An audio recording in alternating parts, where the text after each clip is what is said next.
Hello दोस्तों, स्वागत है आपका मेरे यूट्यूब चैनल हरदीप सैनी कैथल में। दोस्तों आज हम बात करने वाले हैं यूवी मार्बल सीट के बारे में, जैसे कि उसका क्या साइज होता है, क्या उसमें एसेसरी यूज होती है, उसकी इंस्टॉलेशन कैसे होती है, उसकी कॉस्टिंग कैसे होती है, उसकी लाइफ कैसे होती है, उन सभी के बारे में हम आज डिटेल में आपको बताएंगे। तो चलिए शुरू करते हैं वीडियो को।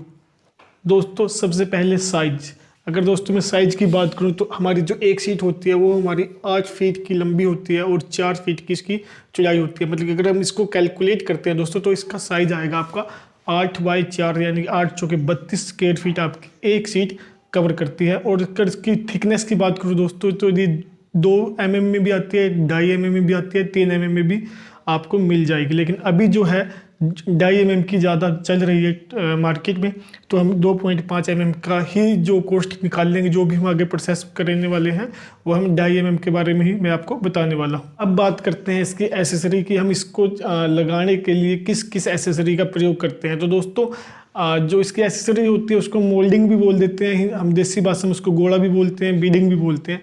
तो ये जो हम इसमें प्रयोग करते हैं यूवी मार्बल सीट में, वो 3 प्रकार की हमारी मोल्डिंग या बीडिंग होती है। सबसे पहले होती है हमारी मोल्डिंग, जो हम जैसे आप देख पा रहे होंगे जहाँ पे भी हमारा कॉर्नर है, कॉर्नर को हम लगाएंगे यू मोल्डिंग या स्टार्टिंग एंडिंग टॉप बॉटम, जहाँ पे भी हमारा कॉर्नर आएगा वहाँ पे हम उसका प्रयोग करेंगे यू मोल्डिंग। और एच मोल्डिंग का प्रयोग हम करते हैं जब हम सीट के 2 पीस को मिलाने के लिए, जो उसका ज्वाइंट है उसको छुपाने के लिए, उसके साथ साथ क्योंकि हम वहाँ पे हैमर का प्रयोग करते हैं उसके पीछे जो दिखाई नहीं देता है, तो उससे सीट की भी मजबूती आपकी बहुत ज़्यादा हो जाती है।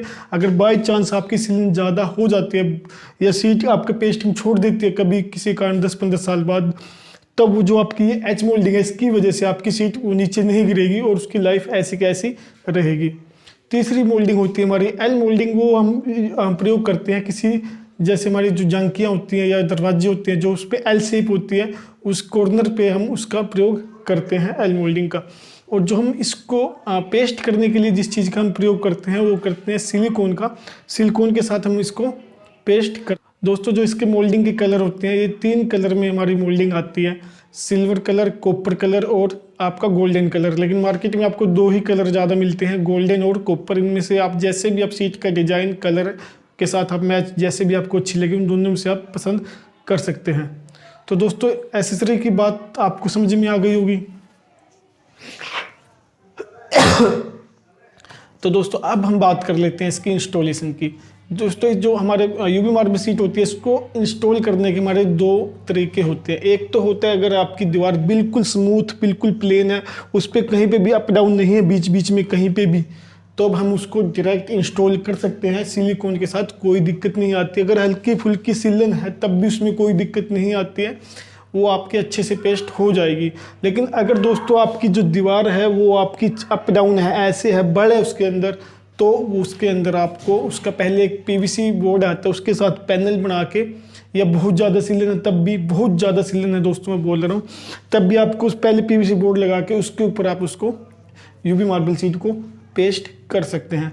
तो ये 2 तरीके। अगर आप इसकी पूरी डिटेल देखना चाहते हैं तो मैं इस वीडियो का जिसमें लिंक डिस्क्रिप्शन में दे दूंगा, उसमें आप कंप्लीट देख सकते हैं, इसकी पूरी जानकारी आपको वहाँ पे मिल जाएगी।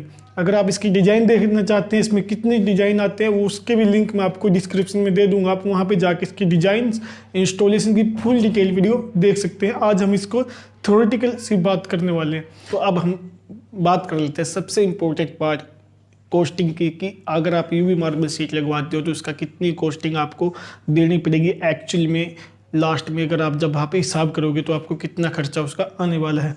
तो दोस्तों पहले मैं एक सीट का हिसाब बताता हूँ मैं आपको। तो एक सीट हमारी जो एक सीट का खर्चा होता है दोस्तों वो होता है 1600 रुपये 2.5 mm का, यानी कि एक सीट आपको 1600 रुपये की पड़ेगी। ये मैं आपको हमारे हरियाणा की और दिल्ली की बात कर रहा हूँ मैं दोस्तों। इससे अगर आप किसी और डिस्ट्रिक्ट में किसी और सिटी में हो तो उसका आपका ज़्यादा हो सकता है, लेकिन इससे कम नहीं होने वाला है, इससे ज़्यादा ही आपका हो सकता है। वो आपकी सिटी पर डिपेंड करता है कि वहाँ पर जो हमारा मटेरियल है उसकी क्या रेट है, तो उस पर आपका डिपेंड करेगा। तो अगर हम इसको बेस में मान के चले तो एक सीट आपको पड़ेगी 1600 रुपये की, और जो इसमें UHL लगते हैं वो लगते हैं एक सीट में 4। तो एक हमारा जो मोल्डिंग होती है उसकी कॉस्ट होती है 150। तो 150 को हम 4 से गुना करते हैं तो आपका खर्चा हो गया 150 गुना 4 600। और उसके बाद हम अगर इसकी सिलिकॉन की बात करें, इसमें कितना सिलिकॉन लगता है, तो दोस्तों एक सीट लगाने में आपका 2 कैन लग जाते हैं, यानी कि 2 सिलिकॉन आपकी लग जाती है। एक सिलिकॉन की कॉस्ट होती है 250, तो 2 सिलिकॉन की कॉस्ट हो गई आपकी 500 रुपये। उसके बाद लेबर हो जाती है, एक सीट की कॉस्ट हो जाती है आपकी 500 रुपये, एक सीट की लेबर हो जाती है आपकी 500 रुपये। तो अब जब हम इसको ऐड करते हैं तो ऐड करने के बाद हमारा खर्चा आता है दोस्तों 3200 रुपये एक सीट का, विदाउट ट्रांसपोर्ट चार्ज इसके अंदर अलग से है। तो ये 3200 रुपये और खर्चा हो गया एक सीट का। और जो हमारे एक सीट का स्क्वायर फीट होता है दोस्तों, वो होता है 32 स्क्वायर फीट।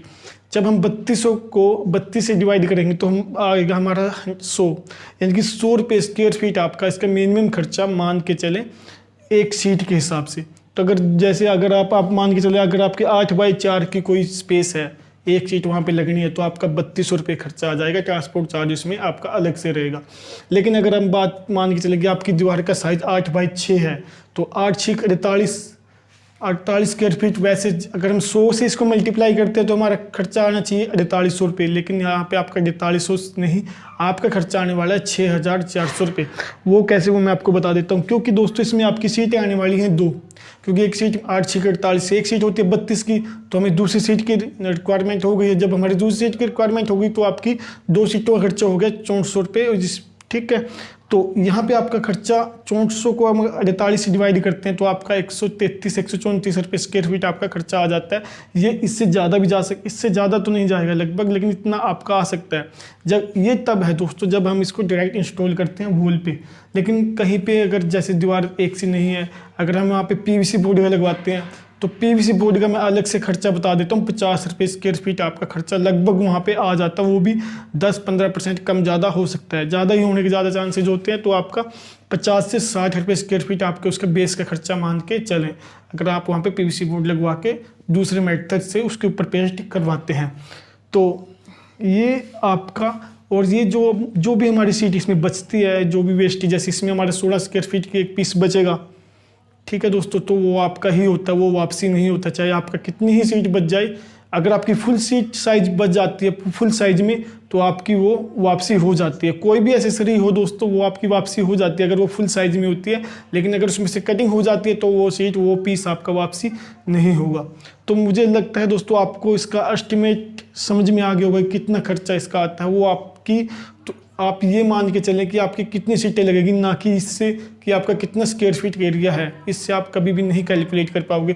और एक मैटर और करता है कि आप इसमें कोई हैवी डिज़ाइन तो नहीं करवाते। जैसे कि अगर दोस्तों आप ये वाला डिज़ाइन करवाते हो तो देखो दोस्तों, तो इसमें वेस्टिंग ज़्यादा होती है छोटे पीस में, क्योंकि इसकी प्रॉपर करनी होती है, और साथ में इसकी मोल्डिंग इसमें डबल लगती है, और इसकी लेबर भी डबल लगती है। तो इसकी कॉस्ट वहाँ से आपकी 50% एक्स्ट्रा लगती है नॉर्मल से। इस डिज़ाइन की कम से कम 50% आपकी एक्स्ट्रा मान के चलें, अगर आप कोई ऐसा डिज़ाइन इंस्टॉल करवाने की सोच रहे हैं तो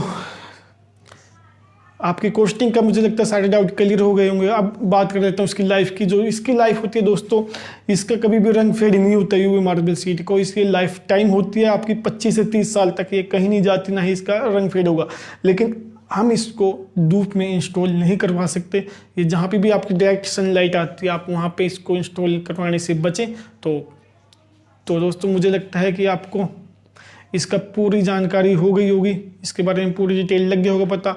तो अगर आपको इस वीडियो में कुछ भी, अगर आपको अभी भी कोई डाउट बचा हुआ हो तो आप हमें कमेंट कीजिए या हमें व्हाट्सएप कीजिए। दोस्तों मुझे कॉल मत कीजिए प्लीज़, क्योंकि पहले आप व्हाट्सएप कीजिए। व्हाट्सएप पर अगर आपको फिर भी कोई डाउट रह जाता है तब आप हमें कॉल कर लीजिए, क्योंकि मैं इतने कॉल अटेंड नहीं कर पाता हूँ।